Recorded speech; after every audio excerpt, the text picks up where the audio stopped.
今天咱们继续来聊一聊尼克·沙纳汉的传奇人生。3月26号，在美国加利福尼亚州奥克兰市正举行着一场选举造势晚会，会场人声鼎沸，彩旗飘扬，音乐喧天，掌声如雷啊！一位女子身材曼妙，长发披肩，身穿一套紫色西装，迈着坚定的脚步，在音乐和欢呼声中登台亮相。现场广播中传出了2024美国大选总统候选人小罗伯托·弗朗西斯·肯尼迪的兴奋的声音。他说：“我荣幸向大家介绍我的一位律师同事，一位杰出的科学家、技术专家，一位勇敢的母亲尼克·沙纳汉。”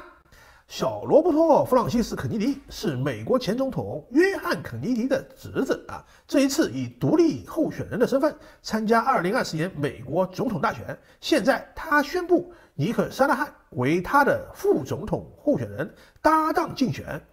尼克·沙纳汉母亲一位中国移民，以帮佣为生，父亲是一位精神分裂症的患者，女儿从小患有自闭症。同时，他又是一位律师、成功的企业家、亿万富豪，现在又成为了美国首位华裔副总统候选人，这创造了历史啊！他的人生，你一开始以为是一幕苦情剧，结果人家逆天改命；后来你以为他只是一个钓金龟的傲骨贤妻，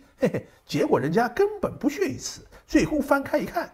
原来是一位女强人的传奇剧本，现在还只是他人生的前半程，远没有到高潮的部分呢。那尼克·沙纳汉又是怎么踏上了政治之路的呢？这就要从他离婚以后说起。自从尼克·沙纳汉离婚以后，他在社会活动中频频现身几年之中积累了相当的人气。他那忍辱负重的坚强的母亲形象深入人心啊！这不但因为他经常为女性和儿童健康问题发声，关键是他能挣会花，出手豪爽，捐起钱来都不带眨眼睛的。2018年，尼克·沙纳汉就捐了600万美元，资助了巴克老龄化研究所的女性生殖长寿与平等中心可能因为感觉捐钱不过瘾过了1年，他就成立了自己的基金会，叫比尔 Echo 他将在5年之内通过基金会向有关长寿生殖方面的研究捐助1亿美元。自从女儿 Echo 被发现患有自闭症以后，尼克·沙纳汉将大量的时间都投入到了有关自闭症的研究之中。他最初是想帮助女儿 Echo 克服这个自闭症，但是尼克·沙纳汉后来发现他对这个科学领域和科学研究非常着迷，所以他投入了大量的金钱和大量的时间在这方面的研究上，甚至于他为了这个经常和马斯克见面，就此还闹出了不小的绯闻但是你认为尼克·沙纳汉会成为比尔·盖茨前夫人美琳达那样的慈善家，那你就naive了他捐钱的另一个重要对象是政治人物，你可能想不到吧大家看看这一份账单，你就有点概念了。根据联邦竞选委员会的财务记录，尼克·沙纳汉在2020年的时候，就那是美国大选年，他向拜登的联合筹款委员会就捐了25000美元，同时向民主党的全国委员会也捐了19400美元。很明显，尼克的政治光谱属于民主党，是左派除了拜登，尼克还长期的向民主党的政治人物捐款，从中获益良多的有现任交通部长布蒂吉格、弗吉尼亚的众议员斯坦伯格，还有堪萨斯众议员戴维斯。而选区在硅谷的加利福尼亚州众议员罗卡纳，可与尼克的关系就很密切了自2018年以来，尼克·沙纳汉一共给他开过17800美元的支票。这些人可都是现在民主党炙手可热的活跃人物，这也可以看出尼克·沙纳汉在政治上绝对不是什么人傻钱多的小白，外界也一直在推测他这么捐钱在政治上到底有什么目的。果然不久以后，重磅的来了。2024年2月12日，拉斯维加斯美国第58届超级碗隆重上映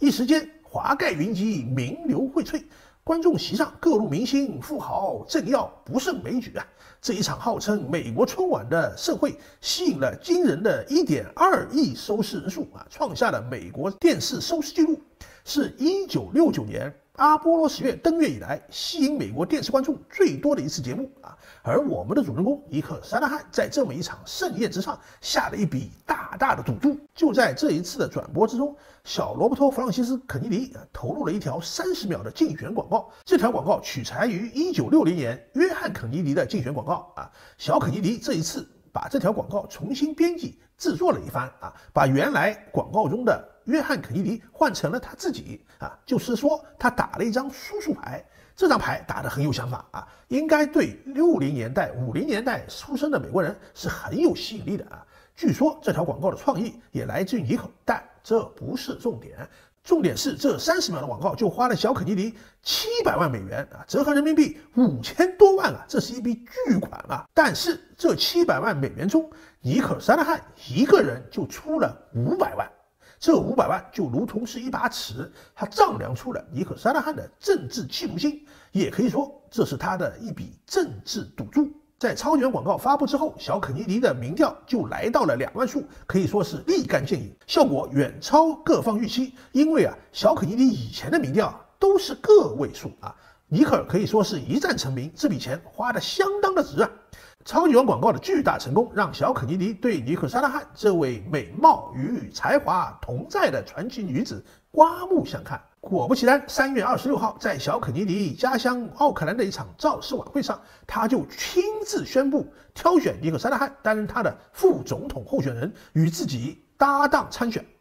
其实咱们细细来看，两个人还倒是非常般配的啊。一个有名啊，肯尼迪家族在美国那是排名前几位的政治家族啊，其政治人脉深耕叶茂啊，实力深不可测。另一个有钱啊，38岁的尼克·沙纳汉不仅自带钱袋子，他现在的身家据说在10亿以上啊，而且背后他还有广阔的硅谷人脉。他们两方可以说是各取所需，优势互补。一方面男女搭配，干活不累，对于选民而言覆盖面就相当的广啊。另外，小肯尼迪对于老派美国人是有号召力的，而尼克·沙纳汉对于移民和底层选民是有着很强的吸引力。更重要的是，表面上看起来是尼克·沙纳汉的钱资助了肯尼迪竞选，但从另外一方面来看，你也不能否认是肯尼迪为尼克·沙纳汉打开了政治之门。其实大家都明白，今年的美国大选主要还是驴象之争，不是税王连任就是董王复辟，基本没小肯尼迪什么事儿。对于尼克·沙纳汉而言，这也无所谓。这一次他参选，求的就是一次亮相，一次高调而漂亮的政治亮相。38岁，足够年轻，又是亿万富豪，出色政坛，一出手就是副总统候选人，而且有肯尼迪这样一个显赫的名字加持，对尼克·沙纳汉而言，这个开局是妥妥的顺风局啊！贫困出身，逆境奋起，屡遭挫折，永不言败的人设啊，以及自己移民2代、美国梦著名实践家的身份啊，在现在的美国政治环境中，可以说是要风有风，要水得水。未来尼克·沙纳汉绝对可期。这一次对他来说，一个漂亮的开场就已经足够了。现在看来，尼克·沙纳汉的故事就像是一个天方夜谭，但这不是电影，不是小说，而是实实在在的人生。尼克·沙纳汉的未来上限到底在哪里呢？大家可以尽情想象。老袁在这里提个醒：美国建国248年，到现在一共有46位总统，